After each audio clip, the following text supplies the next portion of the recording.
My fellow leaders, I truly believe we're at another inflection point in world history, where the choices we make today will determine our future for decades to come. Will we stand behind the principles that unite us? Will we stand firm against aggression? Will we end the conflicts that are raging today? Will we take on global challenges like climate change, hunger, and disease? Will we plan now for the opportunities and risk of a revolutionary new technologies?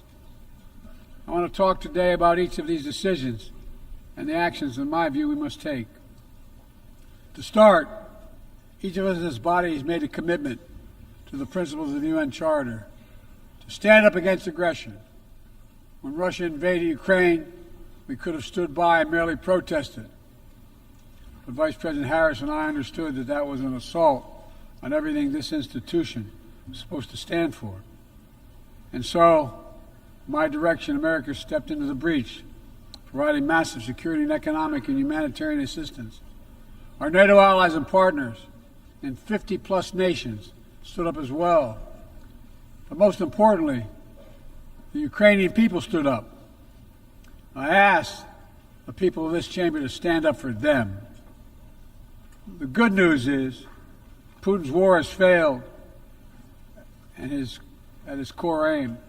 He set out to destroy Ukraine, but Ukraine is still free. He set out to weaken NATO, but NATO is bigger, stronger, and more united than ever before, with 2 new members, Finland and Sweden. But we cannot let up. The world now has another choice to make. Will we sustain our support to help Ukraine win this war and preserve its freedom, or walk away and let aggression be renewed and a nation be destroyed? I know my answer. We cannot grow weary. We cannot look away. And we will not let up on our support for Ukraine, not until Ukraine wins a just and durable peace in the UN Charter.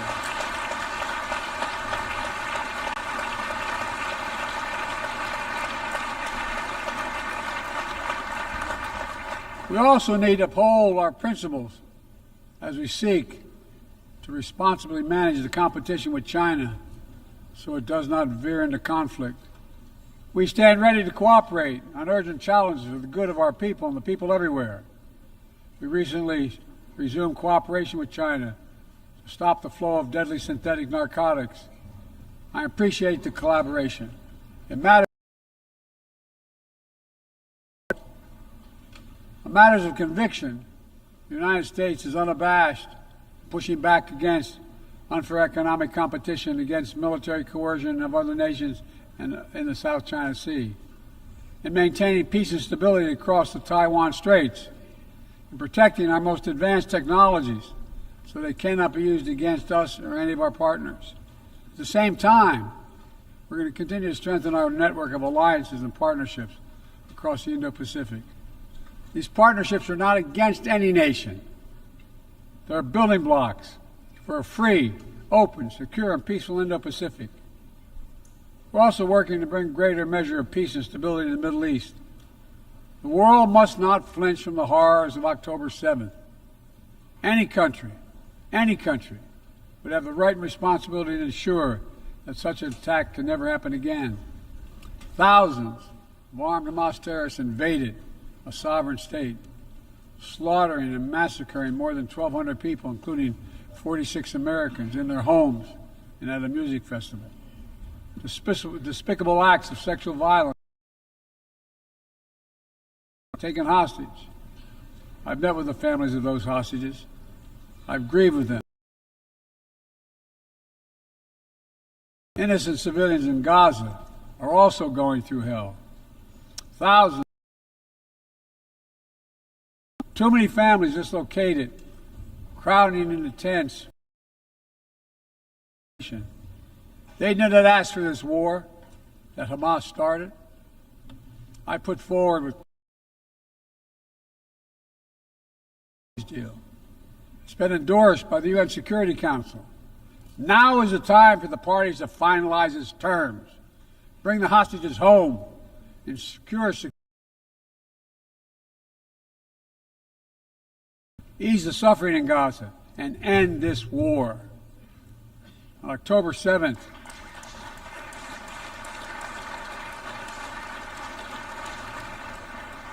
since October 7th, to prevent a wider war that engulfs the entire region, Hezbollah, unprovoked,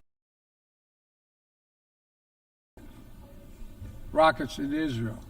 Almost Israeli-Lebanon border remained disputed. Even as the situation has escalated, a diplomatic solution is still possible. In fact, it remains the only path to lasting security to allow the residents from both countries to return to their homes and the border safely. And that's what we're working tirelessly to achieve. As we look ahead, we must also address the rise of violence against innocent Palestinians on the West Bank and set the conditions for a better future, including a two-state solution where Israel enjoys security and peace and full recognition and normalized relations with all its neighbors, where Palestinians live in security, dignity, and self-determination in a state of their own.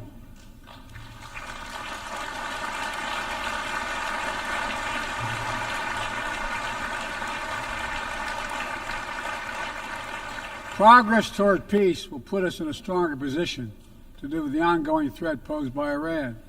Together we must deny oxygen to its terrorist proxies, which have called for more October 7th and ensure that Iran will never, ever obtain a nuclear weapon.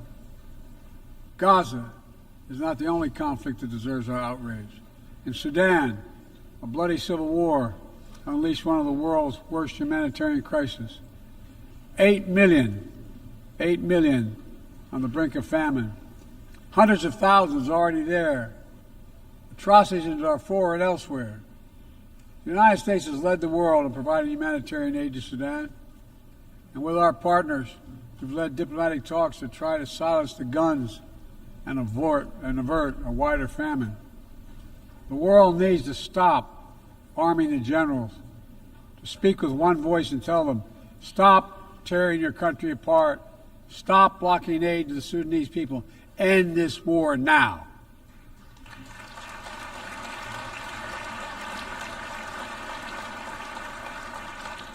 But people need more than the absence of war. They need a chance to live in dignity. They need to be protected from the ravages of climate change, hunger, and disease.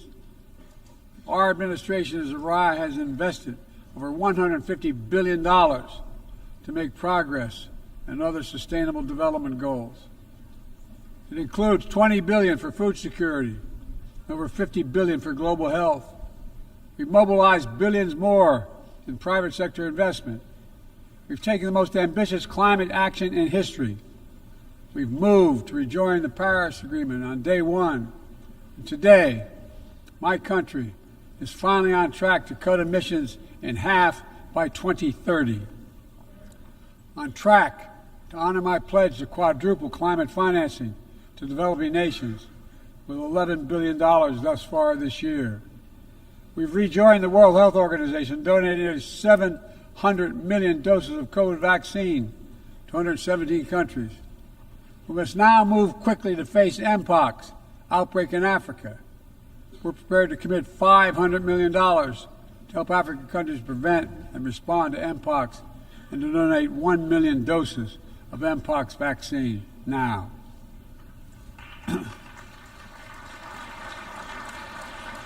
We call on our partners to match our pledge and make this a billion-dollar commitment to the people of Africa. Beyond the core necessities of food and health, the United States, the G7, and our partners have embarked on an ambitious initiative to mobilize and deliver significant finance to the developing world. We're working to help countries to clean up transformation for a prosperous future.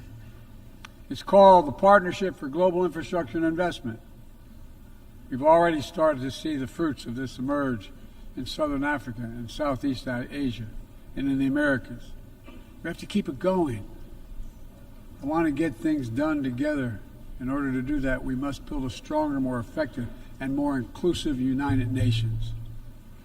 The UN needs to adapt and bring new voices and new perspectives. That's why we support reforming and expanding the membership of the UN Security Council.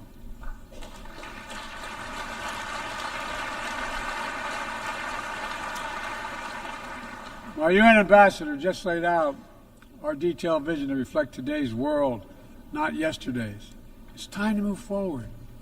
The Security Council, like the UN itself, needs to go back to the job of making peace, of brokering deals to end wars and suffering. And to stop the spread of the most dangerous weapons, of stabilizing troubled regions in East Africa, from East Africa to Haiti, to Kenya-led mission that's working alongside the Haitian people to turn the tide. We also have a responsibility to prepare our citizens for the future. We'll see more technological change, I argue, in the next 2 to 10 years than we have in the last 50 years. Artificial intelligence is going to change our ways of life, our ways of work, and our ways of war. It could usher in scientific progress at a pace never seen before, and much of it could make our lives better.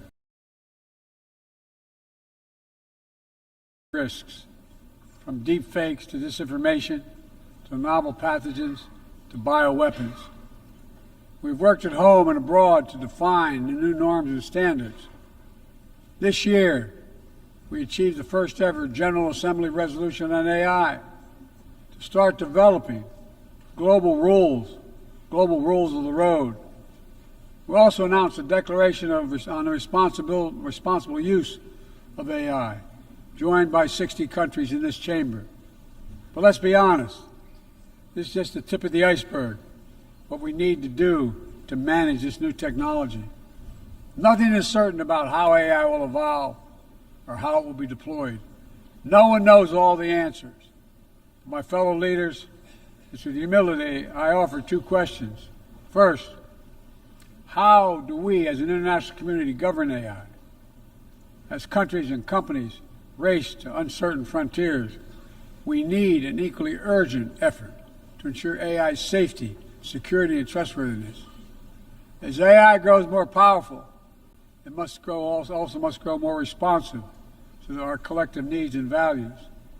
Benefits of all must be shared equitably. It should be harnessed to narrow, not deepen digital divides. Second, will we ensure that AI supports rather than undermines the core principles that human life has value and all humans deserve dignity? We must make certain that the awesome capabilities of AI will be used to uplift and empower everyday people, not to give dictators more powerful shackles on the human spirit. In the years ahead, there may well be no greater test of our leadership than how we deal with AI. Let me close with this. Even as we navigate so much change, one thing must not change. We must never forget who we're here to represent. We, the people. These are the first words of our Constitution, the very idea of America. They inspired the opening words of the UN Charter. I made the preservation of democracy the central cause of my presidency. This summer, I faced a decision whether to seek a second term as president. It was a difficult decision. Being president has been the honor of my life. There's so much more I want to get done.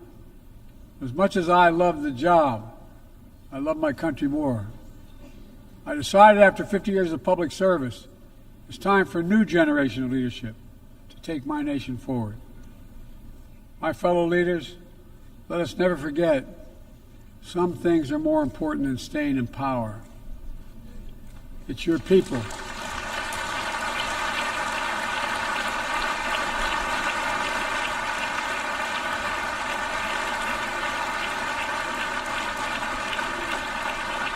It's your people that matter the most.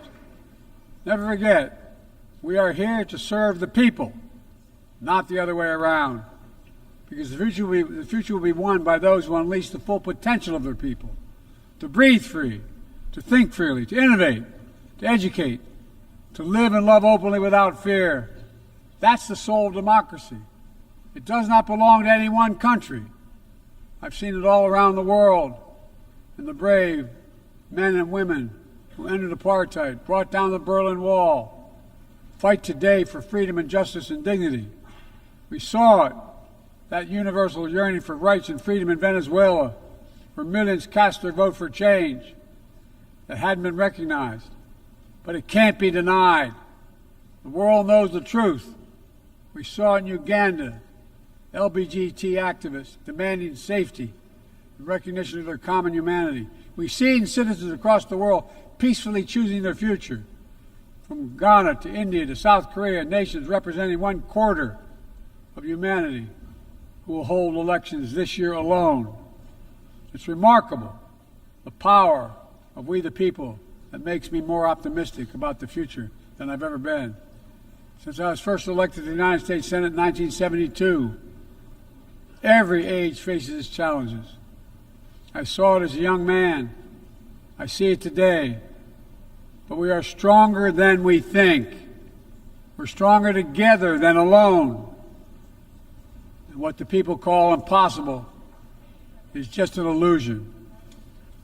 Nelson Mandela taught us, and I quote, "It always seems impossible until it's done. It always seems impossible until it's done." My fellow leaders, there's nothing that's